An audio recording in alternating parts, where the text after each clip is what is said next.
This is a guest essay by Nahum Kaplan, a longtime journalist and commentator who writes the newsletter Moral Clarity.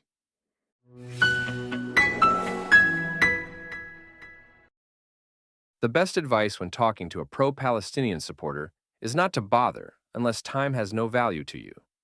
If you have no choice, then the first rule is the same rule therapists use when a client says something astonishing. Control your face. Do not recoil, smirk, or perform the little moral seizure in which your eyebrows fly upward and your soul briefly leaves your body. A therapist who flinches at every ugly thought will learn little.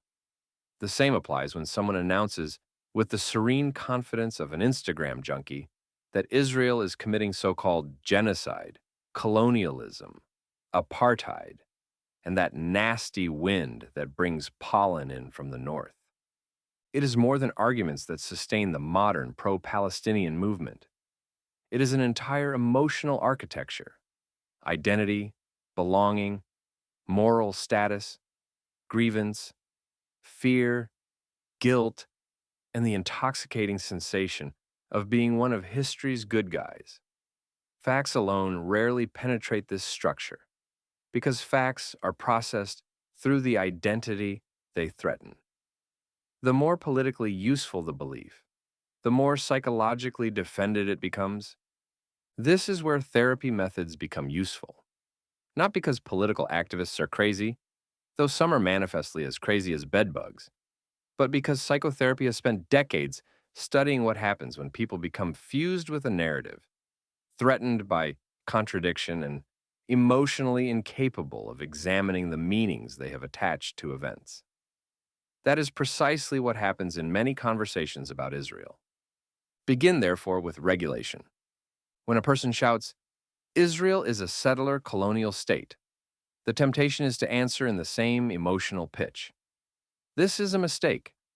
Nervous systems are contagious. Escalation narrows cognition, activates threat responses, and turns conversation into combat. Once someone leaves what psychologists call the window of tolerance, nuance becomes neurologically extravagant. The brain is no longer evaluating evidence. It is scanning for enemies. Your first task is not to win, but to keep the conversation cognitively alive. Lower your voice, slow your speech, and do not mirror hysteria. Calmness is dominance without theater. You are communicating that the subject can be examined without emotional collapse. Then use reflective listening, but remove the artificial sweetener. Reflective listening does not mean saying, "I hear your truth," while mentally applying for political asylum. It means accurately restating the claim so the speaker cannot evade its implications. So your position is that Israel should not exist as a Jewish state?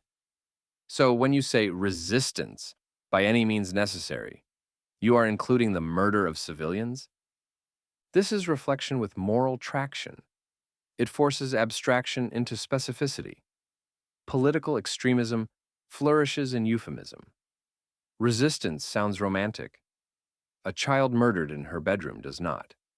Decolonization sounds scholarly. The murder or ethnic cleansing of 7 million Jews sounds less so. Therapists often help clients move from global statements to concrete experience. Do the same. Ask for operational definitions. What would free Palestine look like in practice? Who governs? What happens to Hamas? What happens to Israeli Jews? What borders are you proposing? Do not let slogans remain vaporous. A slogan is often a psychological shelter from the consequences of one's own position. Once translated into policy, many fashionable certainties begin to resemble plans drawn up during a fever. Next comes Socratic questioning. This is structured curiosity designed to expose contradictions without triggering immediate retreat. What evidence would change your mind? Do you apply this standard to any other country? Why is Jewish self-determination uniquely illegitimate? Do Palestinians have agency, or are all their decisions merely reactions to Israel? The last question matters. Much pro-Palestinian rhetoric presents Palestinians as morally weightless beings, incapable of choice, and therefore responsibility. This is colonial condescension in a keffiyeh. It strips adults of agency while granting their leaders infinite indulgence. Therapists encounter a similar dynamic when someone explains every harmful act through childhood wounds. The wound may explain the behavior. It does not absolve it. Explanation is not exoneration. Trauma is not diplomatic immunity. You can validate emotion without validating falsehood. Yes, Palestinian suffering is real. Yes, civilians deserve protection. Then add the sentence the movement so often refuses to add, and none of that makes the murder of Israeli civilians acceptable. This is dialectical thinking. Two truths held simultaneously. Palestinian suffering is real. Israeli self-defense is legitimate. Settler violence can be condemned. Palestinian terrorism can still be the larger and more organized threat.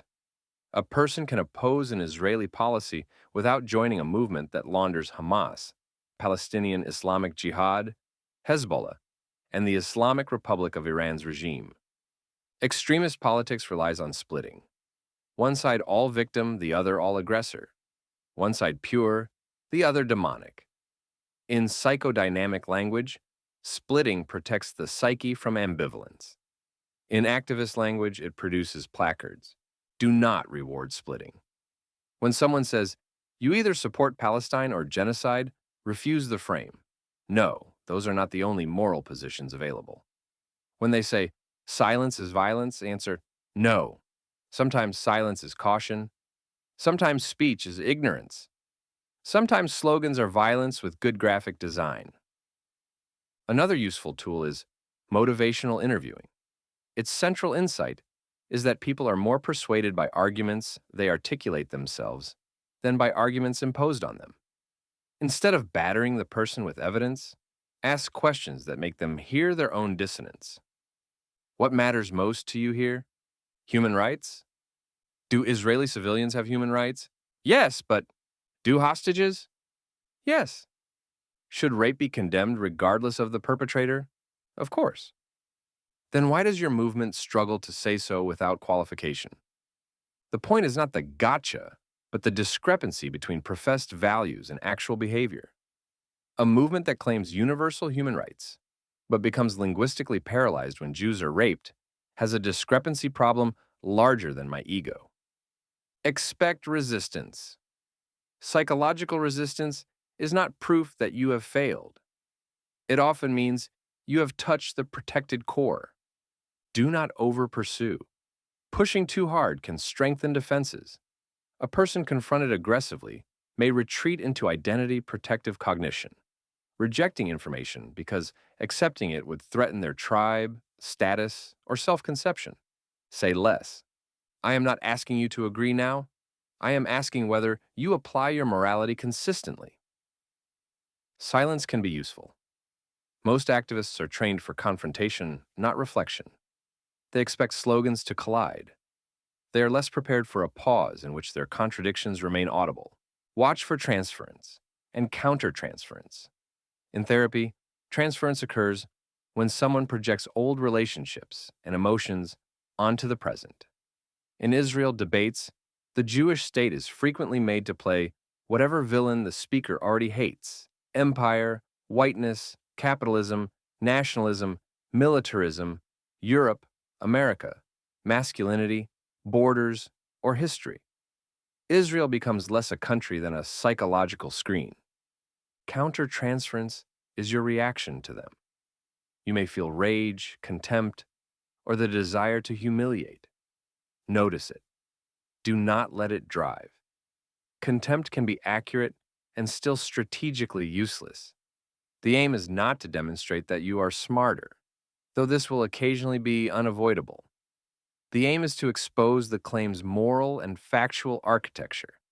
Public humiliation rarely produces intellectual conversion. It produces defensive doubling down. Give the person a path out. People abandon bad beliefs more readily. when they are not required to confess stupidity. You may have been given incomplete information. That slogan conceals more than it explains.